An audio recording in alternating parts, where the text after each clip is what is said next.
बहुत सारे स्टूडेंट्स किस स्टेप पे गलती करते हैं ये आपको समझना है। आपको उस स्टेप पे गलती नहीं करनी है जिसकी वजह से रैंक आपके कम आ जाते हैं। उस गलती को नहीं करना है, आप उस स्टेप पे उस गलती को नहीं करना है, आपको उसी गलती को सुधारना है।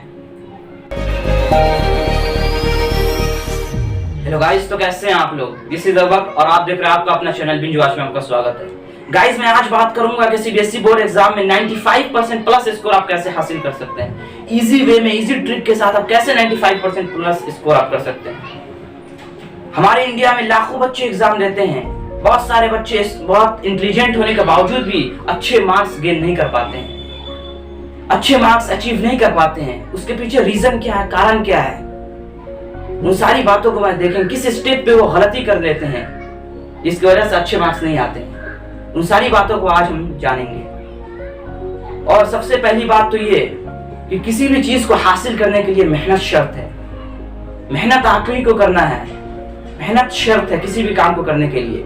जैसे एग्जांपल लें कि पानी, आपको एक ग्लास पानी आपको पीना है, आपके बॉडी के अंदर पहुंचाना है, तो आप खुद उस पानी को लेंगे, ग्लास से खुद उस पानी को आप पिएंगे। इससे पता क्या चलता है कि मेहनत आपको खुद करना है। गाइस, अब बात करना है हमें क्लास 10 के सिलेबस के बारे में। गाइस, अगर मैं बता दूं आपको क्लास 10 के सिलेबस के बारे में, अगर मैं क्लास 10 क्लास 11 के सिलेबस से अगर मैं कंपैरिजन करूं क्लास 10 के सिलेबस को, तो देखा जाए तो क्लास 11 के सिलेबस से अगर कंपैरिजन करूं 10 के सिलेबस से, तो 3% भी आपके क्लास 10 के सिलेबस नहीं है। 3% भी आपके क्लास 10 का सिलेबस नहीं है क्लास 11 से अगर कंपैरिजन किया जाए तो। इससे पता क्या चलता है कि आपके 10th का सिलेबस बहुत कम है और आपको ज्यादा मेहनत नहीं करना है, कम मेहनत करना है और आप अच्छे मार्क्स लाएंगे। बस वो तरीका आपको आना चाहिए। मेहनत कैसे करना है, स्मार्ट स्टडी करना है, हार्ड स्टडी नहीं करना है, हमें स्मार्ट स्टडी करना है। इन सब चीजों को हम जानेंगे, स्टेप वाइज हम चीजों को जानेंगे।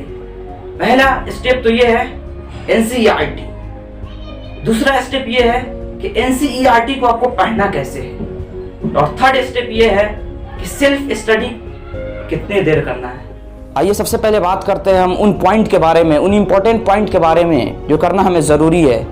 तो सबसे पहला पॉइंट हमारा, सबसे पहला स्टेप हमारा आता है एनसीईआरटी। सबसे पहले मैं आपको बता दूं कि एनसीईआरटी बुक तो आपके पास होनी ही चाहिए। एनसीईआरटी बुक को छोड़कर अगर आप चाहते हैं कि अच्छे मार्क्स लाएं तो ये आप नहीं ला सकते। एनसीईआरटी बुक को कवर करके ही आप अच्छे मार्क्स ला सकते हैं। एनसीईआरटी बुक को आपको पढ़ना ही है। और दूसरा जो इंपॉर्टेंट पॉइंट है वो ये है कि एनसीईआरटी बुक को पढ़ें कैसे।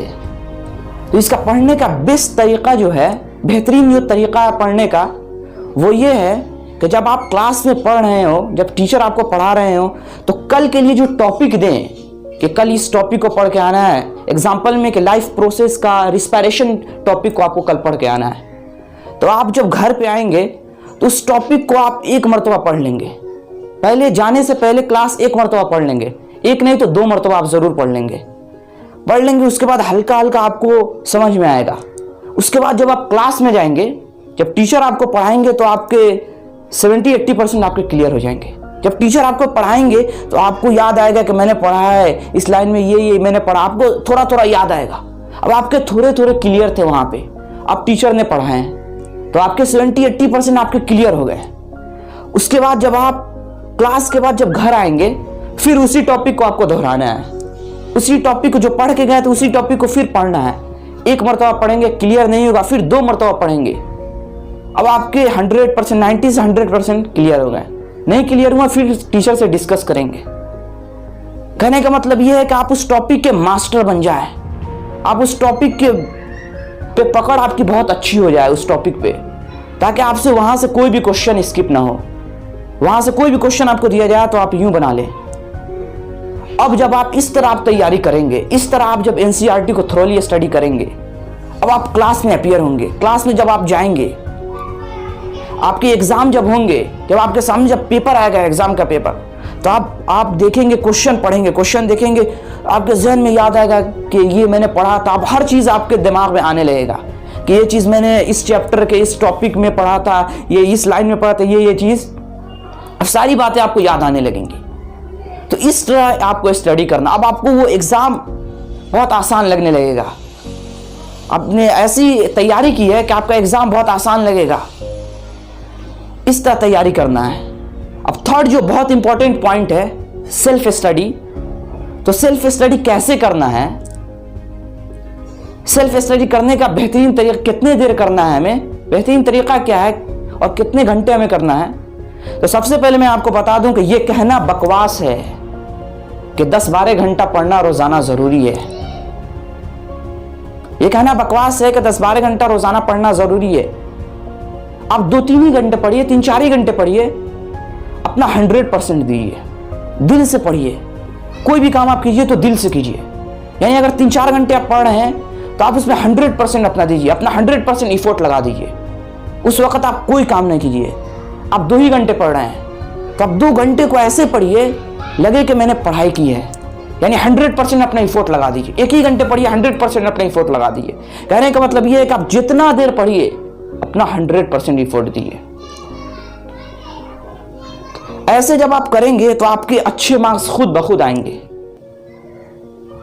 और आप खेलिए, हर काम कीजिए, इसमें मना नहीं है, खेलना हर चीज कीजिए आप, लेकिन पढ़ाई के वक्त आप सीरियस होकर पढ़िए, 100% अपना एफर्ट दीजिए, 100% आप लगाइए।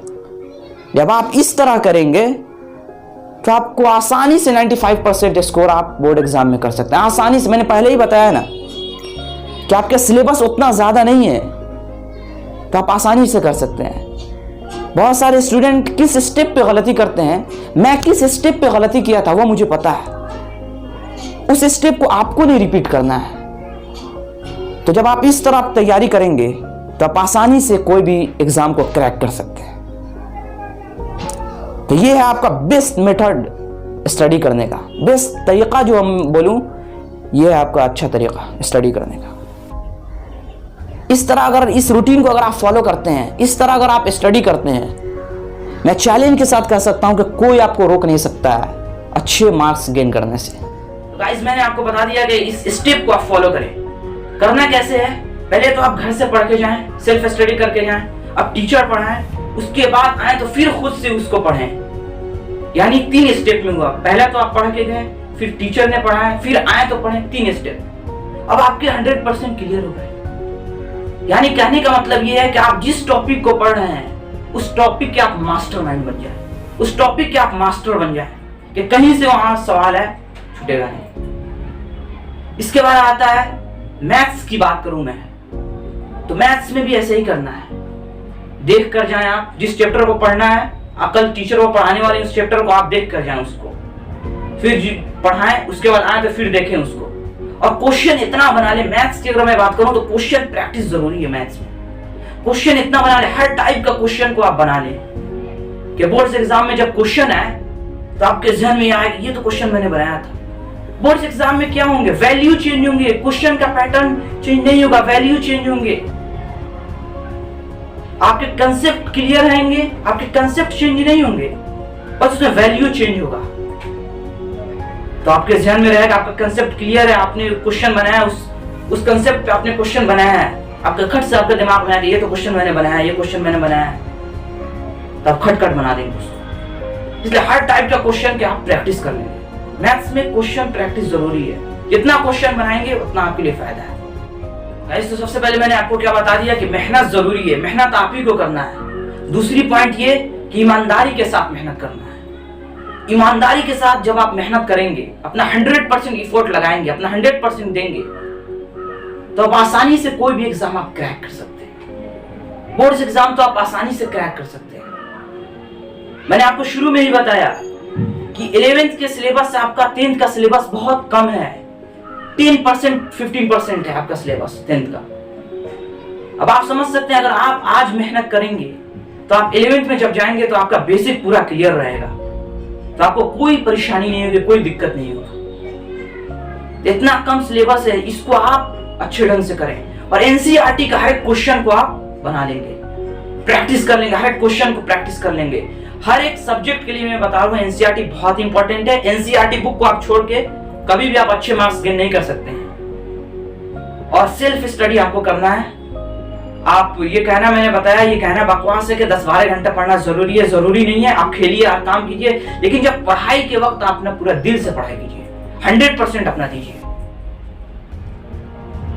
मैंने किस स्टेप पे गलती किया था वो मुझे पता है, मैं किस स्टेप पे गलती किया, तो वो स्टेप पे आप गलती ना करें, वो गलती आप दोहराए ना, रिपीट ना करें वो गलती। इसलिए मैं आपको एडवाइस कर रहा हूं कि वो गलती आप ना करें, आपसे वो गलती ना हो।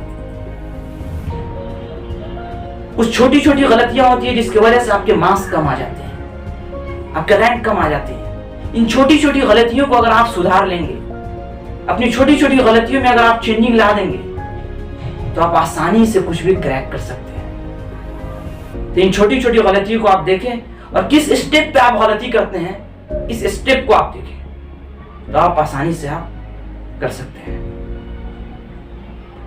तो ये बताने का मकसद यही था कि आप वो गलती ना करें जो और बच्चे करते हैं, और स्टूडेंट जो गलती करते हैं वो गलती आपसे ना हो। तो आप आसानी से आप 95% स्कोर प्लस स्कोर आप कर सकते हैं।